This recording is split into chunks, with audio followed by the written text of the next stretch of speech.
Good evening বন্ধুরা। আজ 29 জানুয়ারি বৃহস্পতিবার। আজকের সন্ধ্যার বরাক তথা সমগ্র আসামের গুরুত্বপূর্ণ খবরগুলি হল: 5 জন বিধায়কের টিকিট পাওয়া নিশ্চিত। কোন কোন সমষ্টিতে প্রাধান্য পাবেন যুব প্রার্থীরা, ঘোষণা করলেন রাজ্যের মুখ্যমন্ত্রী ডক্টর হিমন্ত বিশ্ব শর্মা।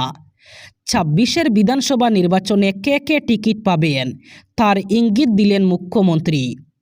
সেই সাথে 5 জন বিধায়কের টিকিট পাওয়া নিশ্চিত বলে জানিয়েছেন মুখ্যমন্ত্রী। তারা হলেন মানব ডেকা, যোগেন মোহন, বিশ্বজিৎ ফুকন, রূপক শর্মা এবং নব দলে। সেই সাথে মুখ্যমন্ত্রী বলেন, বিরোধীর মাঝে যতই মিত্রতা হোক না কেন বিজেপিকে হারানো অসম্ভব। 22টি সমষ্টির বাহিরে সবটি সমষ্টিতে জিতবে মিত্রজোট, ঘোষণা মুখ্যমন্ত্রী হিমন্ত বিশ্ব শর্মার।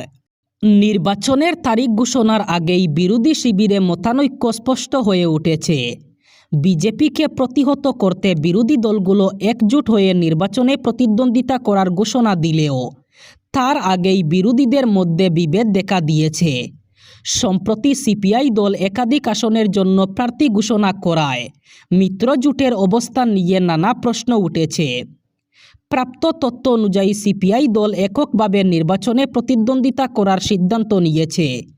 সে অনুযায়ী দলটি 7টি বিধানসভা আসনের জন্য প্রার্থীদের নাম ঘোষণা করেছে। ঘোষিত আসনগুলো হলো শিবসাগর, নাজিরা, তিতাবর, মরিগাঁও, ডকুয়াখানা, ডিমৌ এবং গৌরীপুর। দলটির দাবি 26 বিধানসভা নির্বাচনে তারা এককভাবেই লড়াই করবে। ঘোষিত তালিকা অনুযায়ী তিতাবর থেকে বিশ্বজিৎ শইকিয়া, ডকুয়াখানা থেকে ধীরেন কাছারি, গৌরীপুর থেকে শেখ মনসুর রহমান, মরিগাঁও থেকে তপন ডেকা এবং ডিমৌ থেকে কৃষ্ণ গগৈ সিপিআইয়ের প্রার্থী হিসাবে প্রতিদ্বন্দ্বিতা করবেন।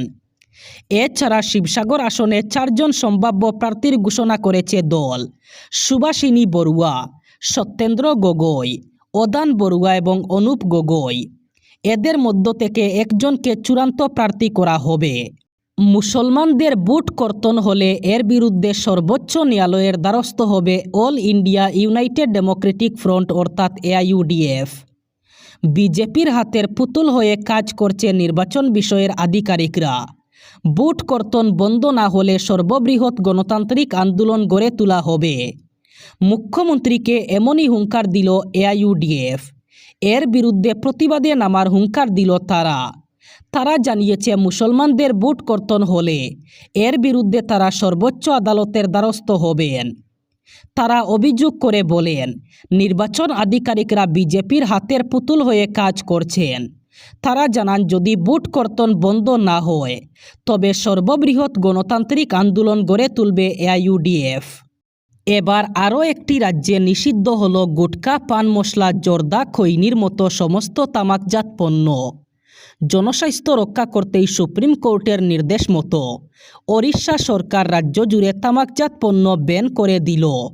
জানানো হয়েছে, তামাকজাত পণ্য তৈরি অথবা বিক্রি নিষিদ্ধ করা হয়েছে। জনস্বাস্থ্যের কথা মাথায় রেখে ওড়িশায় তামাকজাত পণ্য ব্যান করা হয়েছে। রাজ্যের নাগরিকদের এই নিয়ম মানতে বলা হয়েছে। ওড়িশাকে তামাক মুক্ত রাজ্য গড়ে তোলার আহ্বান দেওয়া হয়েছে। এই বিষয়ে ওড়িশার স্বাস্থ্যমন্ত্রী মুকেশ মহালিঙ্গ বলেন, সম্প্রতি এক সমীক্ষায় উঠে এসেছে যে দেশের গড় সংখ্যার তুলনায় ওড়িশায় মানুষ দ্বিগুণ তামাকজাত পণ্য সেবন করে। এর জেরে মুখ ও ওরাল ক্যান্সারে আক্রান্তের সংখ্যা উল্লেখযোগ্যভাবে বাড়ছে। স্বাস্থ্যমন্ত্রী জানিয়েছেন, রাজ্যে তামাক সেবন সম্পূর্ণরূপে নিষিদ্ধ করতে একটি বিশেষ স্কোয়াড তৈরি করা হবে। কাউকে তামাকজাত পণ্য সেবন করতে দেখলেই তাদের ধরা হবে। কড়া শাস্তির বিধানও আনা হতে পারে পরবর্তী সময়ে। প্রসঙ্গত, দেশ জুড়েই গুটখা, পান মশলার মতো তামাকজাত পণ্য নিষিদ্ধ। প্রকাশ্যে ধূমপানও নিষিদ্ধ দেশ জুড়ে। তবে কার্যত কোথাওই এই নিয়ম মানা হয় না। তবে ওড়িশাকে তামাক মুক্ত রাজ্য করতে এবার রাজ্য সরকার কড়া অবস্থান গ্রহণ করেছে। এবার মুসলিম ধর্মাবলম্বী মানুষের জন্য জরুরি নির্দেশ ঘোষণা করা হলো। পবিত্র শবে বরাতের দিন আগামী 3 ফেব্রুয়ারি রাতে এবং 4 ফেব্রুয়ারি দিনে পালন করা হবে পবিত্র শবে বরাত।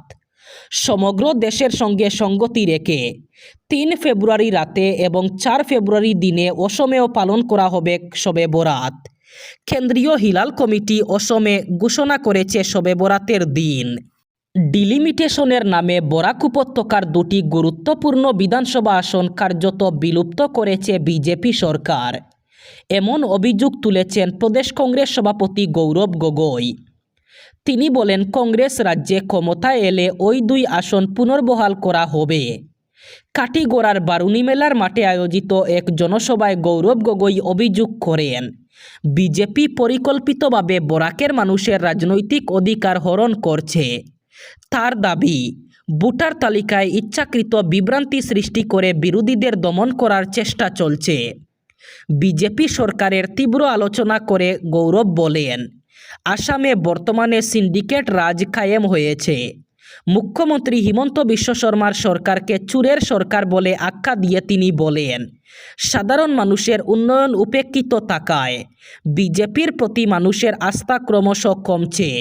Confederation of central government employees and workers তাদের দীর্ঘদিনের অমীমাংসিত দাবি আদায়ের লক্ষ্যে এবার বড়সড় আন্দোলনের পথে হাঁটল। আগামী 12 ফেব্রুয়ারি দেশ জুড়ে একদিনের ধর্মঘটের ডাক দিয়েছে সংগঠনটি। গত 23 জানুয়ারি ভারতের ক্যাবিনেট সচিবকে একটি কড়া ভাষায় লেখা চিঠির মাধ্যমে এই ধর্মঘটের নোটিশ অথবা স্ট্রাইক নোটিশ দেওয়া হয়েছে। এই ধর্মঘটের মূলে রয়েছে একাধিক গুরুত্বপূর্ণ অর্থনৈতিক ও প্রশাসনিক দাবি, যা সরাসরি কেন্দ্রীয় সরকারি কর্মচারী এবং পেনশনভোগীদের স্বার্থের সঙ্গে জড়িত।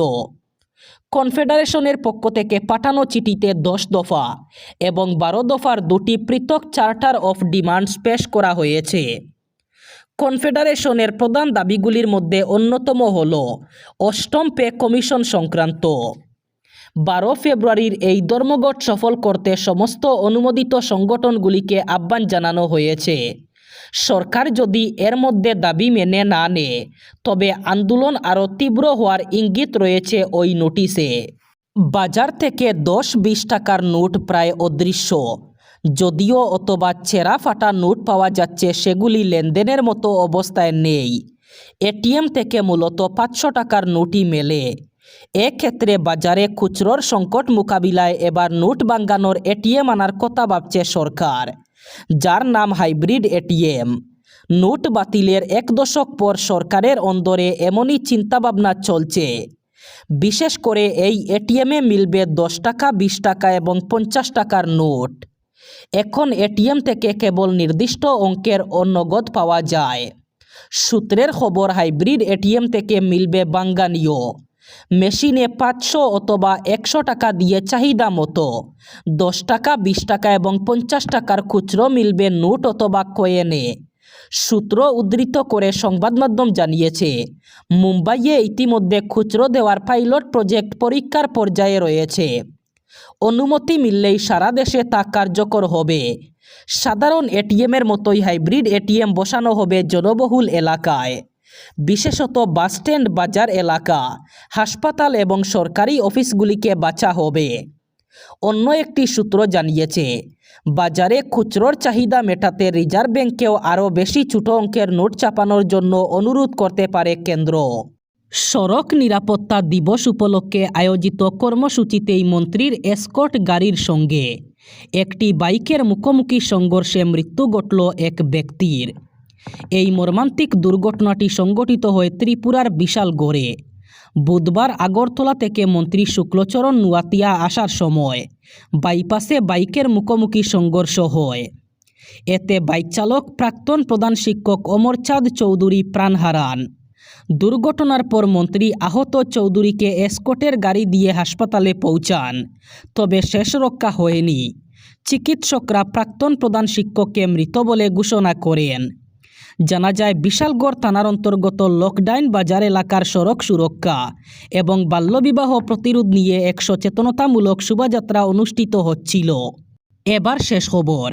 পরিবারের 4 জনের রহস্য মৃত্যুকে কেন্দ্র করে ব্যাপক চাঞ্চল্য ছড়িয়েছে। ঘটনাটি ঘটেছে মুর্শিদাবাদ জেলার ভগবানগোলা থানা এলাকার কুটিবাড়িতে।